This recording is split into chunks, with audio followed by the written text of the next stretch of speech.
Ifá orí mi rèé o, ọ̀pẹ̀lẹ̀gbà tèmi yẹ̀ ẹ́ wò, àgbáyé ni kò gbà mí o, Ifá mọ́ gbà mí lágbàpá o, Ifá orí mi rèé o, ọ̀pẹ̀lẹ̀gbà tèmi yẹ̀ ẹ́ wò, àgbáyé ni kò gbà mí o, Ifá mọ́ gbà mí lágbàpá o. Mo kí gbogbo wa níbikíbi tá a bá wà.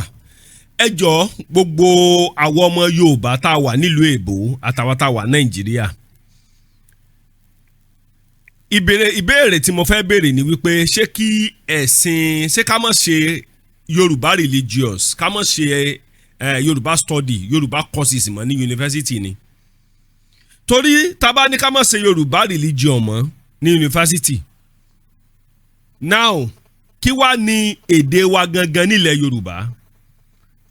Àwọn Ìgbò ń ṣe tiwọn, Hausa náà ń ṣe religion tiwọn ní àwọn universities wọn.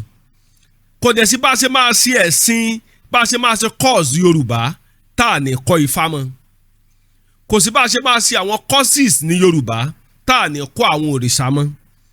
Kò sí bá ṣe máa ṣe àwọn courses ní Yorùbá ní school tá à ní kọ́ Ọ̀pẹ̀lẹ̀, Ọ̀rúnmìlà, tá à ní kọ́ Egúngún àti oríṣiríṣi àwọn nǹkan ìṣẹ̀ṣe ilẹ̀ Káàárọ̀ Oòjíire. Ẹ wá gbọ́ ibi tí ọ̀rọ̀ etí ẹ̀ tuntun wá tí ò fi nítumọ̀ sí mi pẹ̀lú àwọn kan tán ń ja ìjà ẹ̀sìn pé ẹ̀sìn kìrìsìtẹ́nì ló dáa jù, ẹ̀sìn mùsùlùmí ló dáa jù, ẹ̀sìn ìṣẹ̀ṣe ló dáa jù. Ẹ máa gbọ́. Ṣé rí tẹ́ bá dé àwọn university level dáadáa tàbí àwọn colleges, ẹ máa rí Muslim tó ń kọ́ àwọn èèyàn ní èdè tí ń kọ́ wọn ní Christian religion, because all the gbogbo nǹkan tá à ń jà lé lórí ní àwọn university level courses lásán ni. Ọlọ́run bá ń gbọ́, tẹ́ bá dé university level tàbí àwọn institution level course ní CRS jẹ́. Anybody lọ dé, kódà babaláwo tó bá lọ study CRS, that's Christian religion studies, tó bá study ẹ̀yìn ní university, tó bá gba àmì ẹ̀yẹ lé lórí ìyẹn, tó bá gba bóyá bíi PhD lé lórí tàbí tó bá jẹ́ lecturer, ó lè máa kọ́ wọn. So kí wá ní problem àwọn èèyàn tá wá ń jáde síta tá à ń sọ pé ẹ̀sìn ìṣẹ̀ṣe ọ̀dà. Now mo fẹ́ béèrè lọ́wọ́ àwọn èèyàn tó ń sọ pé ẹ̀sìn ìṣẹ̀ṣe ọ̀dà, ẹ̀sìn Ifá, ẹ̀sìn àbáláyé ọ̀dà tá a bá láyé nígbà tí wọ́n bí wa nílẹ̀ Yorùbá, ẹ̀sìn tá a bá ẹ̀sìn àwọn baba ńlá baba wa, àwọn òrìṣà wa tán ní kò dáa. Ìbéèrè rèé, ṣé Christian ni mí o? Ìwọ tó jẹ́ Kristẹni, kò sí bí pásítọ̀ yẹn ṣe fẹ́ gbóná tó o lè dá ọjà alẹ̀. Christian ò lè dá ọjà alẹ̀. Ẹ lè fi Bíbélì dá ọjà alẹ̀ láìláì. Ẹ̀sìn ìṣẹ̀ṣe ni wọ́n fi ń dá ọjà alẹ̀ ní ìlú.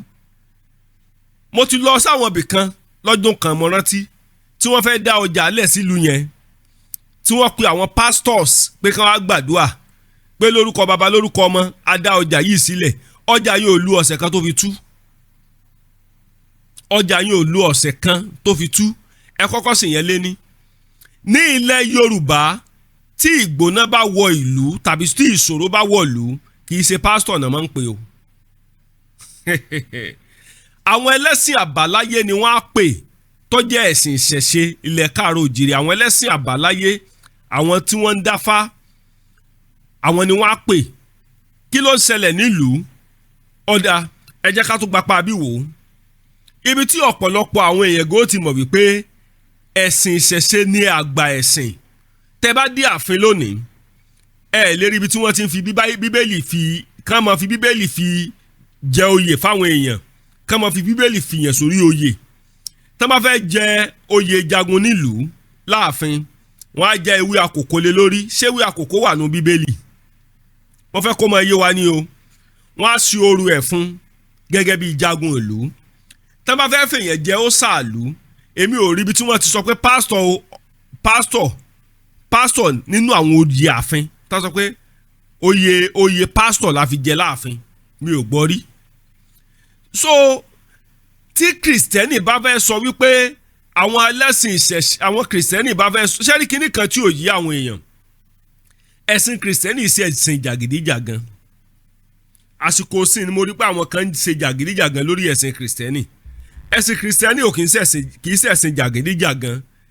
ẹ̀sìn tó lálàáfíà lẹ̀sìn kìrìsìtẹ́nì táìmù tán bí àwa sínú ẹ̀sìn kìrìsìtẹ́nì ní CAC ọ̀rọ̀ tí mo ń sọ yìí ti lé àwọn náà sáti délé ayé ti pẹ́ táìmù tán bí àwa sínú ẹ̀sìn kìrìsìtẹ́nì nínú ìjọ CAC ẹ má yẹ ká tanra wa jẹ kò rí báyìí tẹ́bàdà wọ àwọn tó ń jáde tán sọ pé àwọn fẹ́ máa tako ẹ̀sìn kinní kan pé àwọn làwọn fẹ́ máa jà fún Kristi ó lè jà fún Kristi.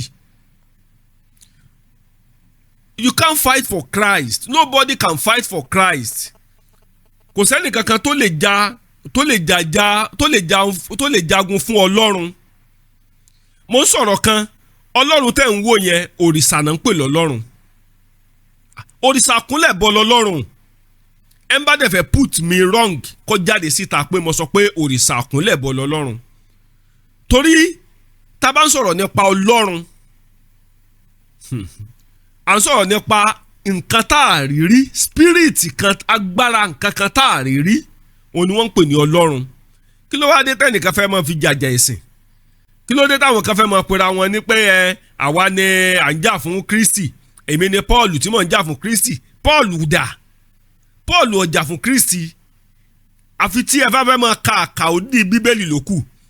Bíbélì sọ pé ẹ jáde kúrò láàrin wọn. Ẹ jẹ́ kí n sọ kinní kan fún yín o. Ìránṣẹ́ Ọlọ́run tó bá mọ nǹkan tí ń ṣe dáadáa á mọ̀ pé kì í ṣe ìjà ẹ̀sìn ni ó kù. Torí nǹkan tí ìránṣẹ́ Ọlọ́run gbé lọ́wọ́ ó kọjá ìjà ẹ̀sìn. Nǹkan tí mo rí pásítọ̀ tó ń ṣọdẹ náà, ṣé pásítọ̀ kì í ṣọdẹ ẹran ni? Ojú lásán náà fi ń ṣọdẹ. Mo rí pásítọ̀ tí ń wọnú igbó tí ń pẹran. Mo rí pásítọ̀ tó ń ṣọ́di òru tí ń ṣe ọdẹ lálẹ́. Mo rí pásítọ̀ tó jẹ́ wípé tán máa ń bọ Ògún yóò bá wọn lọ ọbẹ̀. Gbogbo àwọn nǹkan tá à ń sọ yìí is very good. Àwọn nǹkan ṣẹ̀ṣẹ̀ lẹ káàró òjìire ni tí ò ṣe é fọwọ́ padà rẹ̀ lójú.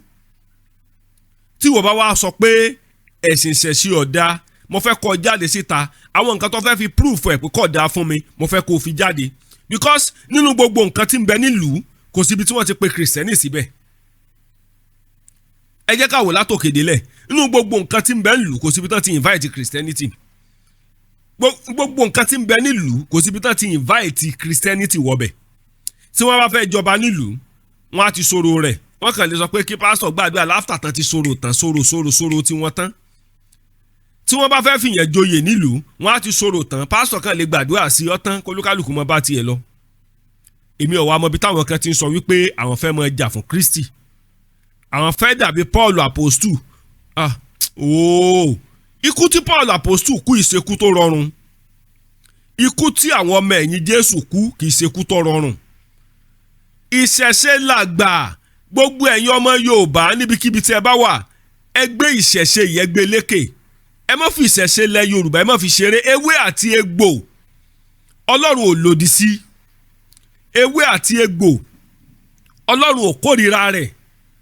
Ẹ̀yin náà wò tí ọ̀pọ̀lọpọ̀ ìṣòro bá ń ṣẹlẹ̀ nílùú, àwọn onífá àwọn oníṣẹ̀ṣe ni wọ́n á pè kì í sí àwọn pásítọ̀. Ọ̀pọ̀lọpọ̀ àwọn èèyàn ń sí kinní yẹn sí gbé síra wọn o. Ẹ má sí kinní yẹn gbé síra wọn rárá, ó sọ̀tọ̀ọ̀tọ̀. Alternative tó lágbára ní ìṣẹ̀ṣe. Ẹ lọ béèrè nǹkan tí mo sọ. Ìṣẹ̀ṣe dẹ̀ wà nínú Christianity. Bẹ́ẹ̀ ni ẹ bá fẹ́ put me wrong kó jáde ta pé mo ní ìṣẹ̀ṣe ó wà nínú Christianity. Ó wà níbẹ̀. Ṣé rí àwọn solution, àwọn iṣẹ́ ìyanu tí ó ṣiṣẹ́ nínú Christianity a máa practicalize ẹ̀ ni. Àwọn iṣẹ́ ìyanu tí ó ṣiṣẹ́ nínú Christianity practicalization ló máa ń pọ̀ jù. Mo ti lọ church rí tí wọ́n fún mi lọ́sẹ̀ tán ní kí n lọ wẹ̀. Mo dẹ̀ wẹ̀ ìṣòro yẹn dẹ̀ tán. Bygone is bygone. Mo dẹ̀ mọ̀ pé ìṣòro yẹn tán bá ṣe deliverance kò lè lọ. Kí ni wọ́n pè ní deliverance? Wọ́n fẹ́ deliver èèyàn kúrò nínú ogun. Ká deliver èèyàn kúrò nínú ogun yìí ó sọ pé kí ogun yẹn má padà jẹ nìyẹn. Ẹ wo ẹnìkan ń bẹ lọ́wọ́lọ́wọ́ báyìí. Wọ́n deliver rẹ̀ kúrò nínú ogun. Ẹni tí mo ń sọ ẹ bá ṣe deliver rẹ̀ tó orò lé bàbá rẹ̀ sì ń pè é. Ẹ wo orò wá o. Orò lé bàbá ẹni agbára ẹni ni. Ilé tí wọ́n bá ti jẹ̀pà tó bá lọ gba ìsìn òdì kan pọ̀ gba kìrìsìtẹ́nì tó bá lọ jẹ̀pà ń bẹ̀ nǹkan tójú ẹ bá ti rí kọ faramọ́.